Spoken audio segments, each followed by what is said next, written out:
On today's episode, r/ProRevenge, where a boss steals Super Bowl tickets from his employee, causing them to lose a big contract with a client. Our next Reddit story is by ILoveBoba43. So this happened about 1.5 years ago, but I recently heard the news on how far my revenge went. I was a Navy enlisted service member and was stationed in Yokosuka, Japan for a few years before I got transferred back stateside. I worked in the main hospital that cared for service members and their beneficiaries. It's a small hospital, so everyone knows everyone. Shortly after I left, I caught wind of a new physician officer working in the radiology department. My friend would say he's horrible to work with, but that's nothing new.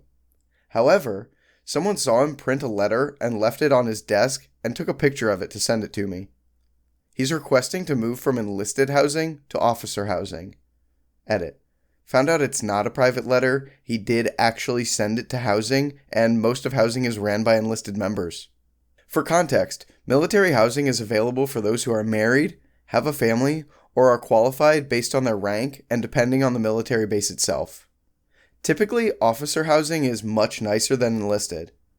In Yokosuka, housing is basically the same all around because it's overseas. But most of the housing are apartments, and each apartment complex is called a tower. Example, Fuji Tower. There are 9 towers, and 2 are for officers, since enlisted members outnumber officers by a lot. Now, one thing about the military, stuff happens. When getting stationed, it is the active duty member's responsibility to either apply for housing on or off base before arriving, depending on what's allowed. If there is limited space and you don't apply for housing on time, then you get put where there is space. So our new officer got placed in an enlisted tower. Mind you, enlisted members have families of their own, and other officers have been placed in enlisted housing before without an issue. Here are some quotes from the letter, and yes, this guy has a PhD. I have many valid objections to living in the building of almost all enlisted and even many lower enlisted being an officer. There is a lot of crime, violent actions, drug use, and alcoholism that happen in enlisted housing. There are also sexual assaults and other perverts. I have a good-looking family, a wife and 2 daughters aged 3 and 4. They're prime targets to be victims of these enlisted deviant activities. My family should be safe in housing that is with officers. Officers are much more respectable, and these types of deviant activities are incredibly rare compared to the deviant activities of enlisted being commonplace. Other officer families will not want to visit us because our family lives with enlisted housing. My children need to make friends with other officer children. My wife needs to make friends with other officers' wives. I need to make friends with other officers. Forcing an officer to live in a large apartment building with almost all enlisted is unethical. You get the idea. So this guy basically looks down on all enlisted service members, assuming every single one are drug users, perverts, pedos, criminals, etc. The kicker? He was an enlisted army member before going to officer school. In civilian terms, think of a manager that discriminates and calls all of his subordinates criminals, violent, alcoholics, pervs, drug users, etc. based on your job position. Forgetting that some have a family and, maybe aren't any of those things. And he not only has the authority to ruin your work life, he can ruin your personal life by denying days off, making you stay late, writing you up if he doesn't like you, and not letting you get promotions. Safe to say, everyone was pissed, and I have nothing to lose.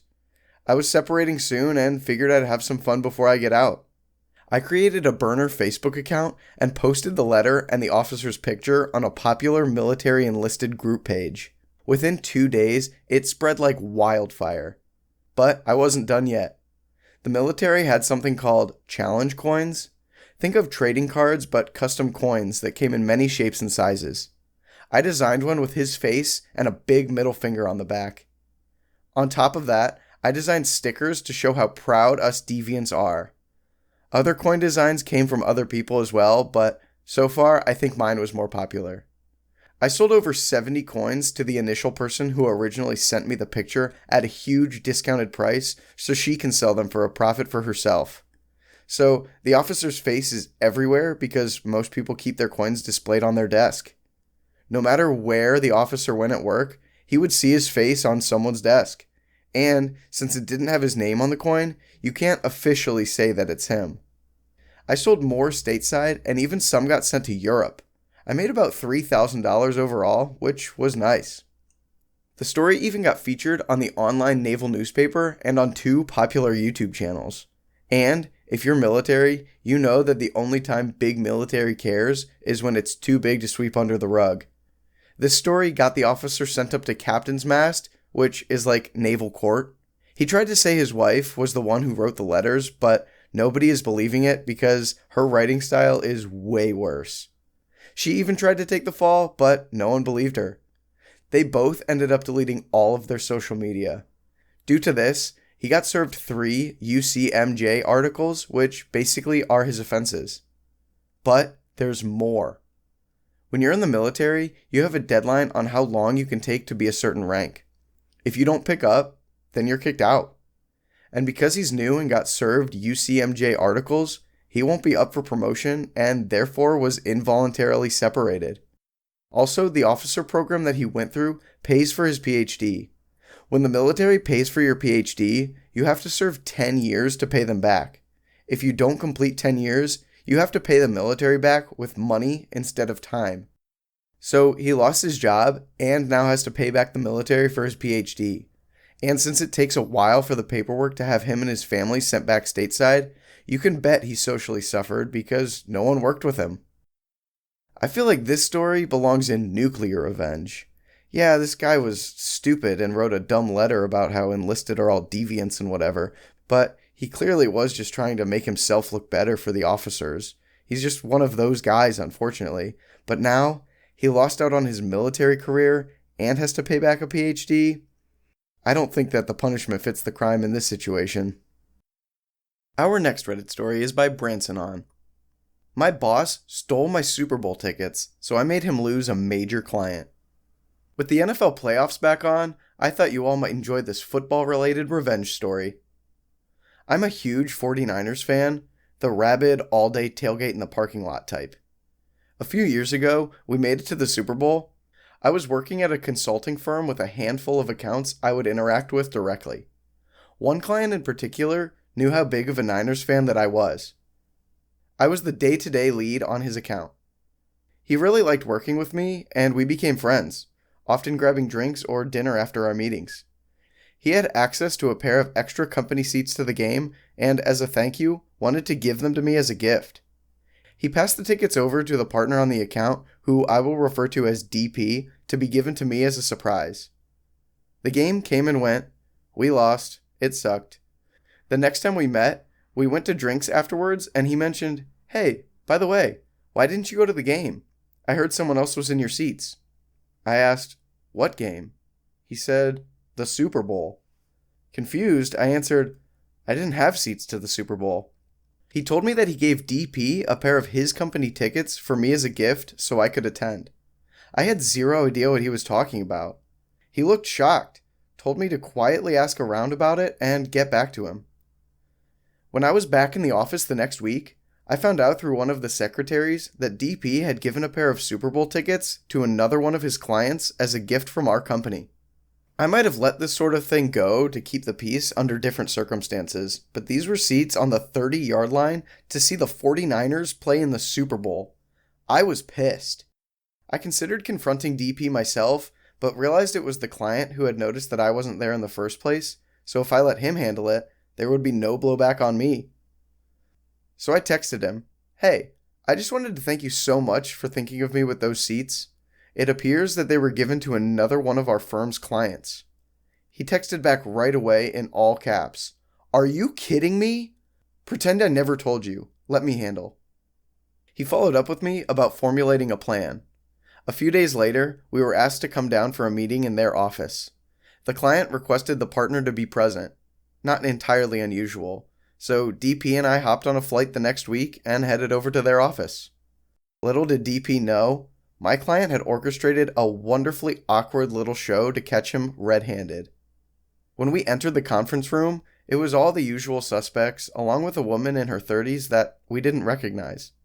My client immediately introduces, DP, this is Stephanie such and such, VP from other department. She wanted to sit in on this meeting. Hey OP, you guys must already know each other from the Super Bowl. She then responds as she goes to shake my hand. Oh, I don't think so. Did we meet there?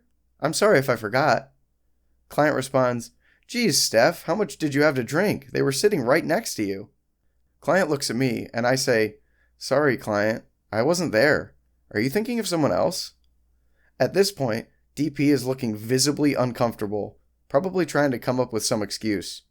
He starts with an, when Stephanie says over him, No, so-and-so from other company were in those seats. By the way, I was wondering why we gave company seats to those guys. Is there a project we're working with them on that I don't know about? Obviously not. They were completely different industries. It would be like Coca-Cola partnering with John Deere. DP lets out an, again, and the client immediately speaks over him asking, DP, I gave you those tickets for OP. At this point, DP is turning bright red. He responds, well, he wasn't able to make it, so he must have given the seats away to someone else? And turns to me, looking for me to cover for him. Client smirks at me. I respond, what are you talking about? Client, you gave me tickets to the Super Bowl? Client suddenly raises his voice. DP, those tickets were a personal thank you gift from me to OP. Did you give them away to someone else? Was it another client? DP butts in with, maybe something got mixed up in the office. Client went quiet for what probably seemed like an eternity for DP. He then looked down, grabbed his portfolio and iPad, put them into his briefcase and said, I think this meeting's over. OP, it seems as if I owe you a thank you gift. Let's go to lunch. Stephanie, you're welcome to join. DP, I need to evaluate our relationship. Please go back home and expect to hear from us next week. DP suggests he would like to join, presumably to do damage control, and Stephanie sternly tells him, I don't think that's a good idea, and asks the front desk to see DP out. As soon as he's in the elevator, we all break out laughing hysterically. Stephanie wasn't really a VP, just an employee at the company who client had drafted into helping with his pre-planned meeting skit, but she did end up coming to lunch with us and was a fellow Niners fan and a total blast to hang out with. On our way to the restaurant, I got a desperate text from DP saying I need to cover for the firm, and that we could discuss things when I get back. I replied, yeah, we do need to talk, but I'll see what I can do. Client told me to wait a couple of hours and then respond to him, 1. To expect invoices for the resale value of the Super Bowl tickets. Resale value is way above the face value. It was over $10,000. As well as our lunch, he picked a pricey spot and made a big show of overspending. And that he expected them to be paid immediately. 2. Expect to be given a direct apology. 3. Expect a written apology to his company for what he considers theft. And 4. He will only interact with me and another one of our firm's partners, never DP. This whole thing caused a stir with the other partners, and I actually came off looking great because it appeared that I had made a good faith effort to save the client for the firm despite being the victim in this situation. The client would transfer to another partner, which meant DP lost his profit share to any work with them. Oh, and the other partners in the firm made DP pay the invoices back out of his salary. In retrospect, I really have no idea what the heck this guy was thinking. Did he seriously believe the client would just not notice me not thanking him for the Super Bowl tickets? Anyway, the well was kind of poisoned for me there long term because DP wasn't going anywhere. I left the firm a few months later for a much better position. Client ultimately terminated their relationship with that firm a year later. He actually now works with a good friend of mine at a competing firm. I'm still pissed I missed out on the Super Bowl even though we lost. Hoping the Niners make it back this year so I can finally go in person. Go Niners! Bosses never fail to amaze me at the crap that they try to pull. He really thought that he could take company seats from one of his clients that was a thank you gift to you and just slyly give them to another client. Obviously, he was doing it, to get brownie points with that company, but now another company is sitting in another company's seats at the Super Bowl, and you're going to meet this client with him, and he doesn't think anything is going to go awry? At least have a plan in your head that makes sense that you can use as a cop-out. The Super Bowl. That's crazy. I'm sorry, OP, that you missed out on that opportunity. That is crazy. I'm glad you're not working with that firm anymore. Our next Reddit story is by Reddit admin Dumb87. A few years ago, on a different Reddit account, I mentioned that I was in an interracial relationship. A Redditor reached out to me and told me I was a race traitor and unfaithful to my race. I was like, what the heck, bro? I looked at his account. It was 6 years old, which told me his username was likely something he used a lot.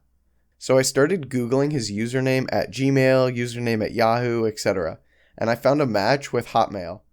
A guy by the name of, let's say Jeff, was selling some NFL game tickets and had posted his email. Now, this doesn't necessarily mean it's the same person. However, in the post, he mentioned a city in America and that he was a fan of this particular football team. I went through the Reddit user's post history. He posts quite a bit in the respective city's subreddit. He mentioned going to NFL games, and in another post, he also said that he was born in Canada. So, through the ad for the NFL ticket, I figured out his real name. I found his biography on an employer's website. He was a senior level manager, so they had a bio for him. In that bio, they mentioned he was born in Canada, was a fan of said NFL team, and loved living in the city. I also found his LinkedIn page during this time, so I sent him a connection request on LinkedIn, which he accepted. I figured he would because he had over 500 connections. So here's what we know. His username matches his email handle. He likes this NFL team. He lives in said city that he posts in said city's subreddits. He was born in Canada. I then found his Facebook page. His Facebook page was public, and he posted what I would describe as semi-racist material. Also, his Reddit page was significantly more racist. Based on the numerous connecting factors I determined, I created a report. I included screenshots and links and summarized my findings in that report. Now, based on this person's position in his company, he likely had a significant role in deciding who the company employs. Also, his company clearly stated that they were an equal opportunity employer. So I called their HR department. I just found their number and called them. And I asked them, would you be concerned if a senior level manager in your organization was a proud racist and degraded your equal opportunity employment policies? They were concerned. So I told them I had done an investigation into one of their senior level managers and described he was racist, and I had put together all of my evidence and findings in a report and could email it over to them. I emailed them the report. A few weeks later, I called to get an update, and I was told they appreciated my report. However, they would have to comment on the status of their decision and make public statements in regard. Basically, thanks for letting us know, but we can't tell you what's going on. That's fine. So I waited another month and kept checking his LinkedIn page. Then, one day, I saw a LinkedIn post from him in which he said he was looking for a new opportunity and if anyone had any open positions. So I messaged him on Reddit and told him, hey bro, heard you got fired. Just wanted you to know, I'm the reason why. He threatened to find out who I was, hunt me down, not so passionately hug my wife, and unalive me. I reported him to Reddit admins who promptly permabanned him. Now, he really should have learned his lesson, because guess what? He didn't connect the dots. He didn't know I could see all of his LinkedIn activity. He didn't know who I was. He simply acted in rage.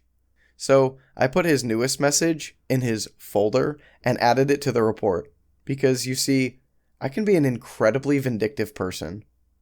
I checked his LinkedIn once a week. Good news, he got another job.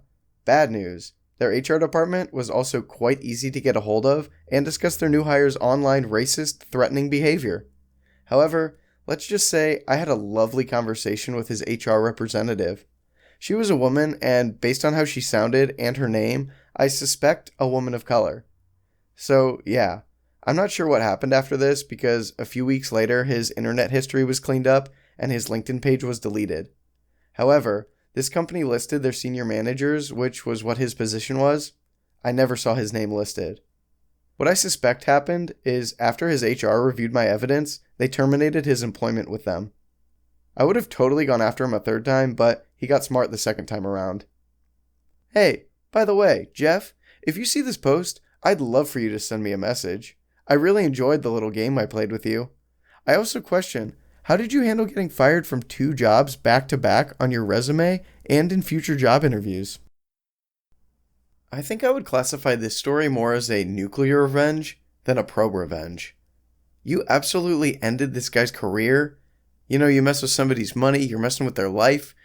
You do it twice, so then back to back on his resume, he was fired from 2 jobs. He now has to explain what that was. His future employers will reach out to those employers to find out what it was. This is great. This is how they deserve to be treated, especially when they have so much hate for people anonymously online. That's all for today.